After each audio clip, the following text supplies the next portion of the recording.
Assalamualaikum warahmatullahi wabarakatuh. Hai teman-teman semua, perkenalkan nama saya Indrawani, mahasiswi dari Universitas Muhammadiyah Tangerang, Prodi Akuntansi. Di video kali ini saya akan mereview dan memberi kritik tentang jurnal yang berjudul Analisis Fraud Pentagon dalam Mendeteksi Potensi Financial Statement Fraud. Di sini saya mengambil dari jurnalnya Feby Nur Cahyani yang berjudul tadi ya teman-teman, yaitu Fraud Pentagon dalam Mendeteksi Potensi Financial Statement Fraud. Yuk langsung aja kita mereview dari jurnal tersebut. Yang pertama, apakah yang menjadi motivasi atau isu research gap atau fenomena yang sedang terjadi sehingga memicu penelitian ini dilakukan? Motivasi atau isu penelitian yaitu terdapat beberapa perusahaan yang tidak menyajikan laporan keuangan yang sesuai kriteria. Salah satu penyebabnya yaitu tindakan kecurangan atau fraud yang dilakukan oleh manajemen untuk mendapatkan keuntungan pribadi maupun golongan.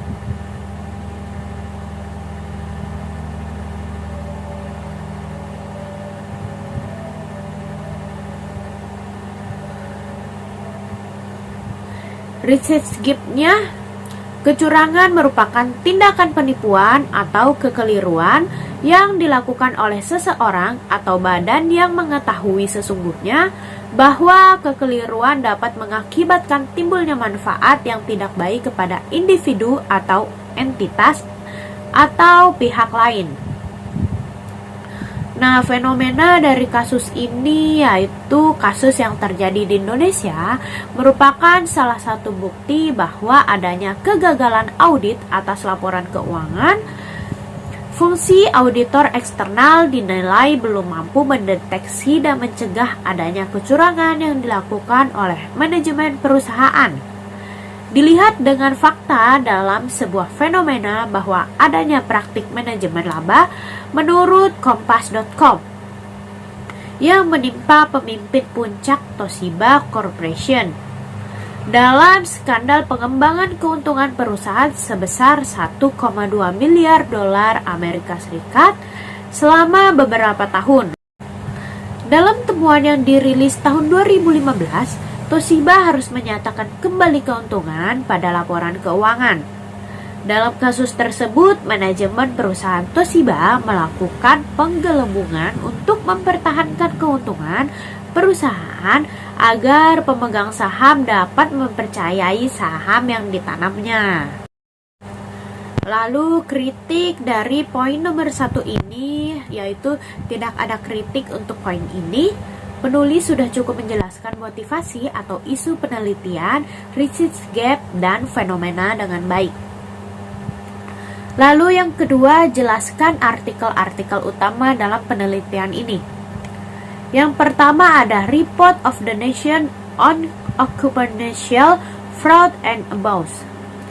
Melakukan penelitian terhadap 2.410 kasus kecurangan di dunia.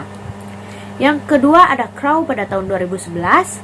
Kecurangan dapat terjadi adanya tekanan yang merupakan dorongan untuk melakukan tindakan menyimpang atau fraud yang terjadi pada karyawan dan manajer. Yang ketiga ada Australian Auditing Standard atau AAS. Mendefinisikan financial statement fraud sebagai tindakan yang disengaja ataupun kelalaian dalam pengungkapan pelaporan keuangan yang digunakan untuk mengoceh para pemakai laporan keuangan. Selanjutnya ada Fraud Pentagon Theory.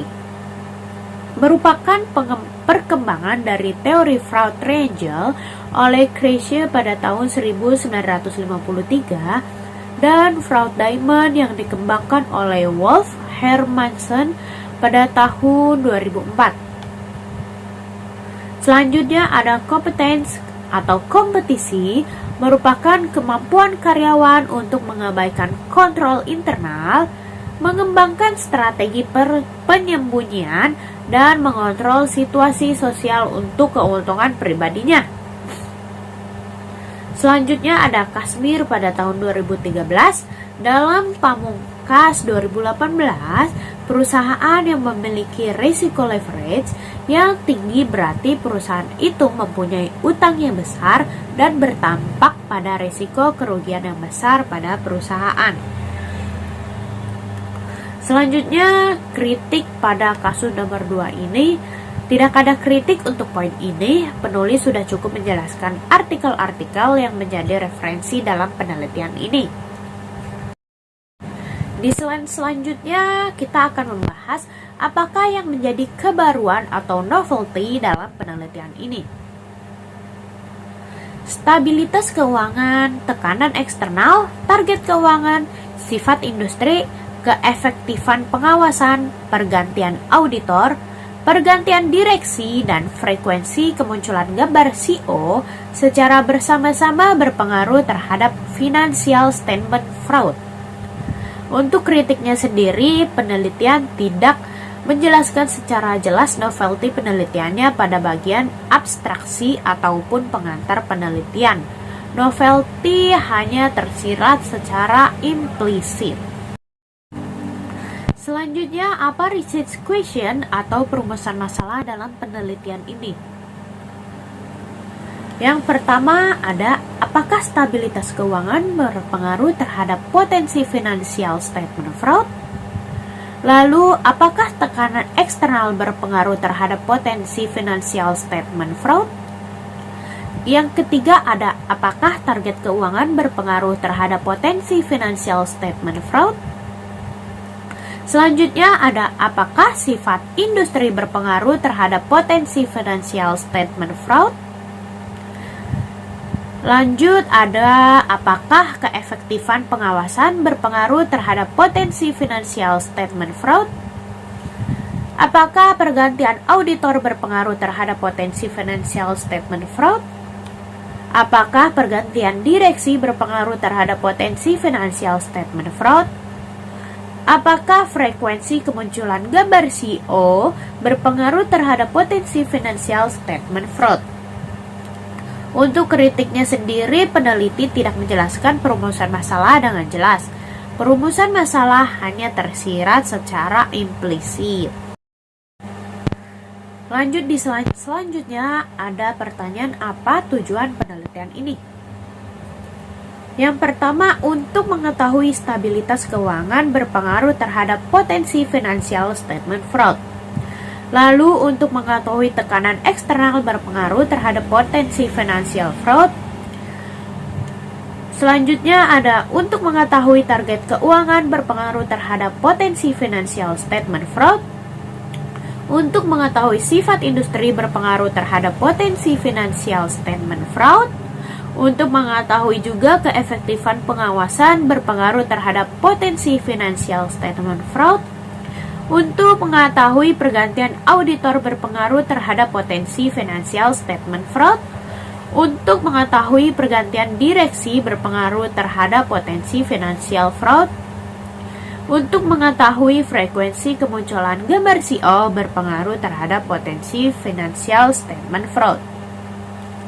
Untuk kritiknya sendiri, peneliti mengkonsep tujuan peneliti dalam bentuk hipotesis penelitian. Seharusnya antara tujuan penelitian dan hipotesis dibuat dalam bagian yang terpisah. Lanjut, apakah kontribusi dari penelitian ini?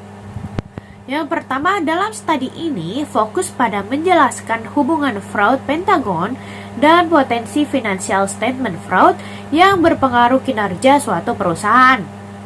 Yang kedua ada peran auditor menjadi lebih penting terhadap mendeteksi dan mencegah segala bentuk tindakan kecurangan. Untuk kritiknya, peneliti hanya menjelaskan kontribusi secara general, seharusnya kontribusi disampaikan lebih spesifik lagi. Lanjut, yaitu apakah grand teori yang digunakan dalam penelitian ini? Grand teori yang digunakan yaitu agensi teori, yang merupakan suatu kontrak yang melibatkan satu atau lebih orang. Dalam hal ini, prinsipal mempekerjakan orang lain atau agen dengan tujuan untuk memberikan suatu jasa dan mendelegasikan kepada agen tersebut wewenang dalam pengambilan keputusan yang tepat dan terbaik untuk prinsipal. Nah, hubungannya dengan teori ini adalah cara agen menghadapi berbagai tekanan untuk menemukan cara agar kinerja perusahaan selalu meningkat dengan harapan bahwa dengan peningkatan kinerja, maka prinsipal akan memberikan bentuk apresiasi. Selanjutnya, jelaskan keterkaitan grand teori yang digunakan dengan penelitian yang sedang dilakukan. Konsep teori agensi memberikan penjelasan bahwa adanya kontrak yang terjalin antara prinsipal atau pemegang saham dengan agen atau perusahaan membuat manajer memiliki tanggung jawab untuk mewujudkan kepentingan pemegang saham. Nah, pemegang saham ini berharap akan menerima pengembalian yang lebih tinggi atas investasinya tersebut. Namun, seorang manajer juga memiliki kepentingan pribadi untuk mensejahterakan kehidupannya. Hal ini akan menimbulkan adanya benturan kepentingan antara prinsipal dan agen yang disebut dengan conflict of interest. Sehingga menyebabkan perusahaan sebagai agen menghadapi berbagai tekanan untuk menemukan cara agar kinerja perusahaan selalu meningkat dengan harapan bahwa dengan peningkatan kinerja, maka prinsipal akan memberikan suatu bentuk apresiasi. Gerbang menuju fraud akan menjadi terbuka apabila manajemen memiliki akses yang luas serta kesempatan dan peluang untuk menaikkan laba. Semakin tinggi tingkat pengembalian investasi yang diperoleh oleh prinsipal, maka semakin tinggi juga kompensasi yang diberikan kepada agen. Tidak adanya kontrol yang efektif dari pihak prinsipal akan memungkinkan perusahaan untuk melakukan tindakan ilegal dengan membohongi investor melalui serangkaian tindakan penipuan atau kecurangan laporan. Untuk kritiknya sendiri, penelitian tidak menjelaskan keterkaitan grand teori yang digunakan dengan judul penelitian secara eksplisit. Grand teori hanya menggambarkan secara implisit dalam penelitian ini.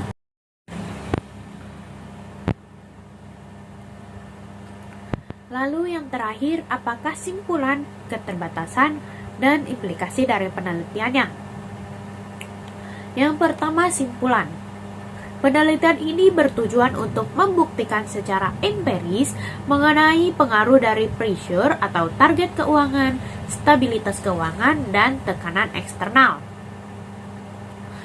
Opportunity atau pengaruh sifat industri dan ketidakefektifan pengawasan, rationalization atau pergantian auditor, complexity atau pergantian direksi, dan arrogance atau jumlah foto yang terpampang, hubungan politik, dan dualisme jabatan terhadap kecurangan laporan keuangan dalam perusahaan properti, real estate, dan building construction yang terdaftar di Bursa Efek Indonesia pada tahun 2014 sampai 2016.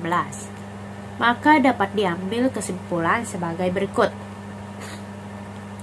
Yang pertama ada variabel target keuangan atau financial target berpengaruh positif signifikan terhadap kecurangan laporan keuangan. Hasil penelitian ini mendukung hipotesis satu yang menyatakan bahwa target keuangan berpengaruh positif terhadap kecurangan laporan keuangan. Artinya, semakin besar nilai target keuangan, maka potensi kecurangan laporan keuangan semakin meningkat. Yang kedua ada variabel stabilitas keuangan atau financial stability, yaitu berpengaruh positif signifikan terhadap kecurangan laporan keuangan. Hasil penelitian ini mendukung hipotesis 2 yang menyatakan bahwa stabilitas keuangan berpengaruh terhadap kecurangan laporan keuangan. Artinya, semakin besar nilai stabilitas keuangan, maka potensi kecurangan laporan keuangan juga semakin meningkat.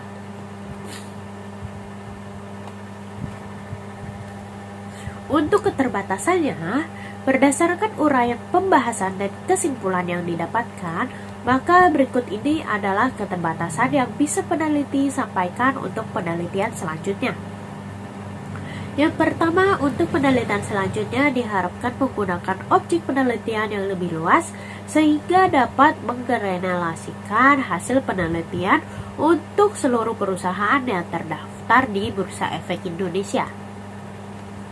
Lalu yang kedua, diharapkan peneliti selanjutnya dapat menambah variabel proksi dari fraud Pentagon seperti kepemilikan saham institusi, kualitas auditor eksternal, dan perputaran modal agar cakupan variabel penelitian menjadi lebih luas. Untuk kritiknya sendiri, peneliti sudah cukup jelas dengan lengkap terkait keterbatasan. Lalu yang terakhir ada implikasi. Implikasi dari hasil penelitian ini terutama pada variabel target keuangan dan variabel stabilitas keuangan yang terbukti berpengaruh positif signifikan terhadap kecurangan laporan keuangan. Dari hasil penelitian ini diharapkan memberikan manfaat kepada para pengguna laporan keuangan, terutama pada perusahaan properti, real estate, dan building construction. Salah satunya untuk pertimbangan manajemen sebagai penanggung jawab dan agen dalam melindungi pemegang saham. Selain itu, bagi investor dapat digunakan sebagai alat yang memberikan informasi agar lebih berhati-hati dalam mempertimbangkan investasi. Untuk kritiknya sendiri, peneliti menjelaskan implikasi penelitian secara eksplisit. Nah, kira-kira seperti itu kurang lebihnya saya mereview dari jurnal tadi.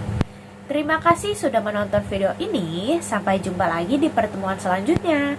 Wassalamualaikum warahmatullahi wabarakatuh.